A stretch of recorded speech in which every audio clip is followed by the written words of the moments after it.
freedoms, delivered by Franklin Delano Roosevelt on January 6, 1941, at the unknown place. Mr. President, Mr. Speaker, members of the 77th Congress, I address you, the members of this new Congress, at a moment unprecedented in the history of the Union.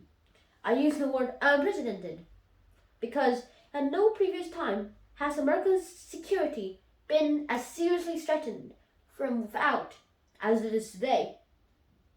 Since the permanent formation of our government under the Constitution of 1789, most of the periods in the crisis in our history have related to our domestic affairs.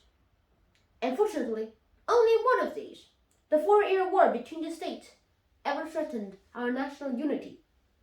Today, thank God, 130 million Americans in 48 states have forgotten points of the compass in our national unity. It is true that prior to 1914, that the United States often has been disturbed by events in other continents. We have even engaged in 2 wars with European nations and in a number of undeclared wars in the West Indies, in the Mediterranean, and in the Pacific. For the undeclared wars in the West Indies, in the Mediterranean, and the Pacific, for the maintenance of American rights, and for the principles of peaceful commerce. But in no case had a serious threat been raised against our national safety or our continued independence. What I seek to convey is the historic truth that the United States, as a nation, has at all times managed opposition, clear, definite opposition, to any attempt to look or lock us in behind an ancient Chinese wall the possession of civilization when past. Today, thinking of our children and of their children, we oppose enforced isolation for ourselves or for any other part of the Americas. The determination of ours, extending over all these years, was proved, for example, in the early days during the quarter century of wars, following the French Revolution. While the Napoleonic struggles did threaten interests of the United States because of the French foothold in the West Indies and Louisiana, while we engaged in the War of 1812 to vindicate our right to peaceful trade. It is nevertheless clear that neither France nor Great Britain nor any other nation was aiming at the domination of the whole world. And in like fashion, from 1815 to 1914, 99 years, no single war in Europe or in Asia constituted a real threat against our future or against the future of any other American nations.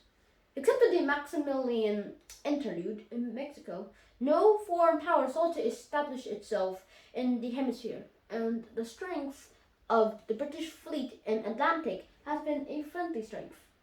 It is still a friendly strength. Even when the World War broke out in 1914, it seemed to be only contain a small threat of danger to our American future. But as time went on, as we remember, the American people began to visualize the downfall of the democratic nations might mean to our own democracy. We need not overemphasize imperfections in the peace of Versailles. We need not harp on failures of the democracies to deal with the problem of the world reconstructions. We should remember that the peace of 1919 was far less unjust than the kind of pacification which began even before Munich, and which is being carried on under the new order of tyranny that seeks to spread over every continent today. The American people have unalterably set their faces against their tyranny. I suppose that every realist knows the democratic way of life is, at this moment, being directly assailed in every part of the world, assailed either by arms, by secret spreading of poisonous propaganda, by those who seek to destroy unity and promote discord in nations that are still at peace. During the 16 months This assault has blotted out the whole pattern of democratic life in an appalling number of independent nations, great and small, and the assailants are all on the march, threatening other nations, great and small. Therefore, as a president, performing my constitutional duty to give to Congress information of the state of the Union, I find it unhappily necessary to report that the future and the safety of our country and of our democracy are overwhelmingly involved in events far beyond our borders. Armed defense of democratic existence is now being dallied and waged in 4 continents. If that defense fails, all the population and all the resources of Europe and Asia and Africa and Australasia will be dominated by conquerors.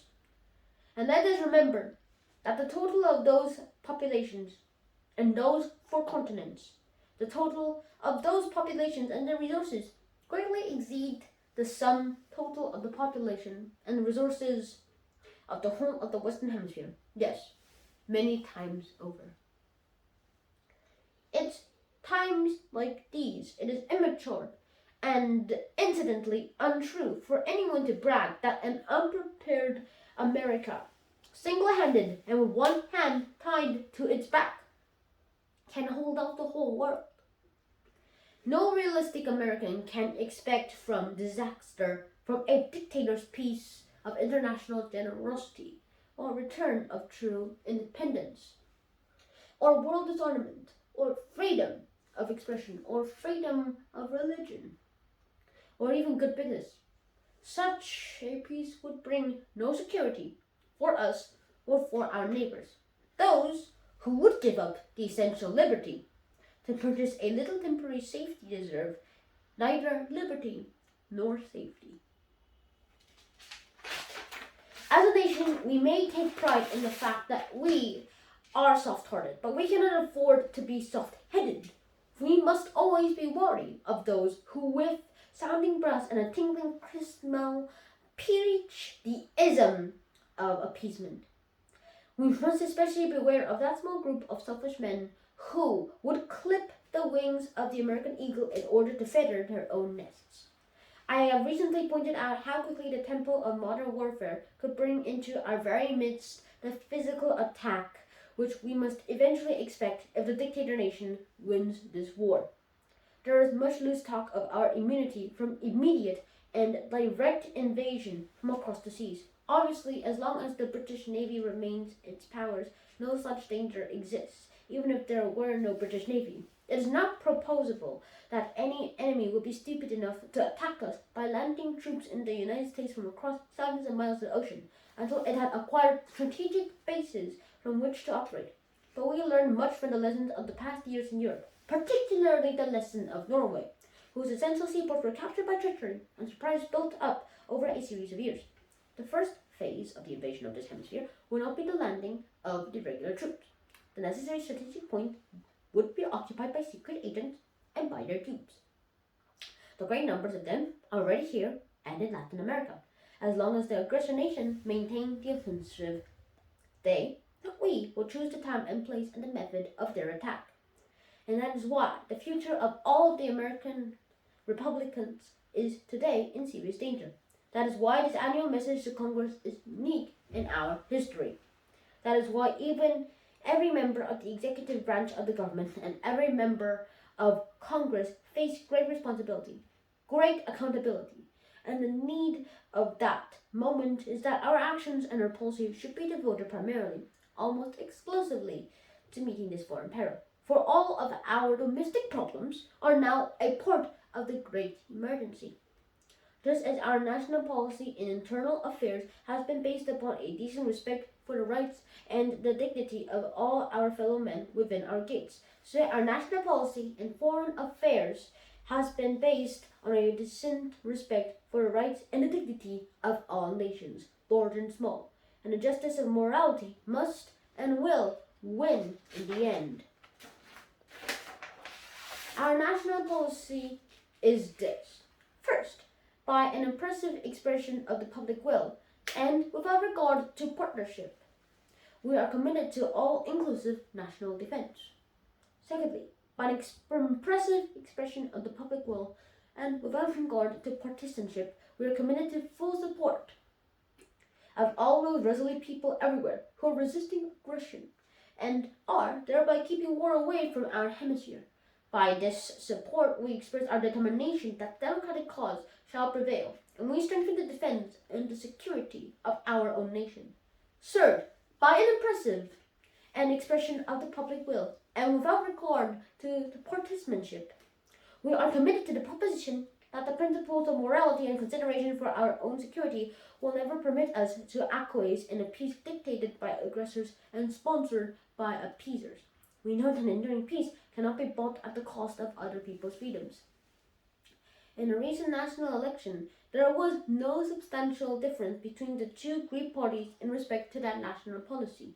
No issue was fought out on this line before the American electorate, and today it is abundantly evident that American citizens everywhere are demanding and supporting speedy and complete action and recognition of obvious danger. Therefore, the immediate need is a swift and driving increase in our armament production. Leaders of industry and labor have responded to our summons. Goals of speed have been set. In some cases, these goals are being reached ahead of time. In some cases, we are on schedule. In other cases, we have been slight, but have no serious delays. I'm sorry to say that some of the very important cases, we are all concerned by the slowness of the accomplishment of our plans. The Army and the Navy, however, have made substantial progress during the past year. Actual experience is improving and speeding up our methods of production with every passing day, and today's best is not good enough for tomorrow. I'm not satisfied with the progress thus far made. The men in charge of the program represent the best in training, in ability, and in patriotism. They are not satisfied with the progress thus far made. None of us will be satisfied until the job is done. No matter whether the original goal was set too high or set too low, our objective is quicker and get better results. To give you two illustrations, we are behind schedule in turning out finished airplanes. We are working day and night to solve the innumerable problems to catch up. We are ahead of schedule in building warships, but we are working to get even further ahead of that schedule. To change a whole nation from a basis of peacetime production of implements of peace to a basis of wartime production of implements of war is no small task. And the greatest difficulty comes at the beginning of the program, when new tools, new plant facilities, new assembly lines, new shipways must first be constructed before the actual material begins to flow steadily and speedily from them. The Congress, of course, must rightly keep itself informed at all times of progress of the program. However, there is certain information, as the Congress itself will readily recognize, which, in the interests of our own security and those of the nations that we are supporting, must of needs be kept in confidence. New circumstances are constantly begetting new needs for our safety. I shall ask this Congress for greatly increased new appropriations and authorizations to carry on what we have begun. I will also ask this Congress for authority and for funds sufficient to manufacture additional munitions and war supplies of many kinds, to be turned over to those nations which are now in actual war with aggressor nations. Our most useful and immediate role is to act as an arsenal for them as well as for ourselves. They do not need manpower, but they do need billions of dollars worth of the weapons of defense. Time is near when they will not be able to pay for them all in ready cash. We cannot, and we will not, tell them that they must surrender merely because of the present inability to pay for the weapons, which we know they must have. I do not recommend that we make the loan of dollars with which to pay for these weapons, a loan to be repaid in dollars. I recommend that we make it as possible for these nations to continue to obtain war materials in the United States, fitting their orders into our own program, and nearly all of their material would, if the time ever came, be useful in our own defense. Taking counsel of expert military and naval authorities, considering what is best for our own security, we are free to decide how much should we be kept here and how much should be sent abroad to our friends who, by their determined and heroic resistance, are giving us time in which to make ready our own defense. For what we spread abroad, we shall be repaid. Repaid with a reasonable time following the close of hostilities. Repaid in similar materials, or at our option in other goods of many kinds which they can produce and which we need. Let us say to the democracies, we Americans are vitally concerned in your defense of freedom. We bring forth of our energy, our resources, and our organizing powers to give you the strength to regain and maintain a free world. We shall send you in ever-increasing numbers, ships, planes, tanks, guns. That is our purpose and our pledge. In fulfillment of this purpose, we will not be intimidated by the threats of dictators that they will regard as breach of international law or as an act of war, our aid to the democracies which dare to resist their aggression. Such aid is not an act of war, even if a dictator should eternally proclaim it so to be. And if the dictators are ready to make the war upon us, they will not wait for an act of war for our part. They do not wait for Norway or Belgium or the Netherlands to commit an act of war. Their only interest is in a new way, one where international law, which lacks mutuality in its observance, and therefore becomes an instrument of oppression. The happiness of future generations of Americans may well depend on how effective and how immediate we can make our aid felt. No one can tell the exact character of the emergency situations that we may be called upon to meet. The nation's hands must not be tied with the nation's life in danger. Yes, and we must prepare, all of us prepare, to make the sacrifices that the emergency, almost as serious as war itself, demands. Whatever stands in the way of speed and efficiency in defense preparations of any kind, must give way to national need. A free nation has the right to expect full cooperation from all the groups. A free nation has the right to look at the leaders of business, of labor, and of agriculture to take the lead in stimulating effort, not among other groups, but within their own group. The best way of dealing with a few slackers or troublemakers in our midst is, first, to shame them by patriotic example, and if that fails, to use the sovereignty of government to save government. As men do not live to braid alone, they do not fight by armament alone. Those who man our defenses and those behind them who build our defense must have the stamina and the courage which come from unmistakable belief in the manner of life which they are defending. The mighty action that we are calling for cannot be based on disregard of all the things we're fighting for. The nation takes great satisfaction and much strength from the things which have been done to make its people conscious of their individual stake in the preservation of democratic life in America. Those things have toughened the fiber of our people, have renewed their faith, and strengthened their devotion to the institutions we make ready to protect. Certainly, this is no time for any of us to stop thinking about the social and economic problems which are at the root cause of the social revolution, which is today a supreme factor in the world. For there is nothing mysterious about the foundations of a healthy and strong democracy. The basic things expected by our people of their political and economic systems are simply simple.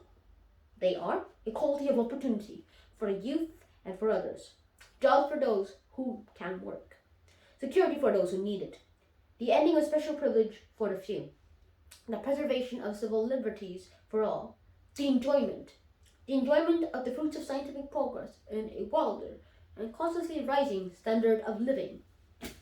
These are the simple and the basic things that must never be lost sight of in a turmoil and unbelievable complexity to the modern world.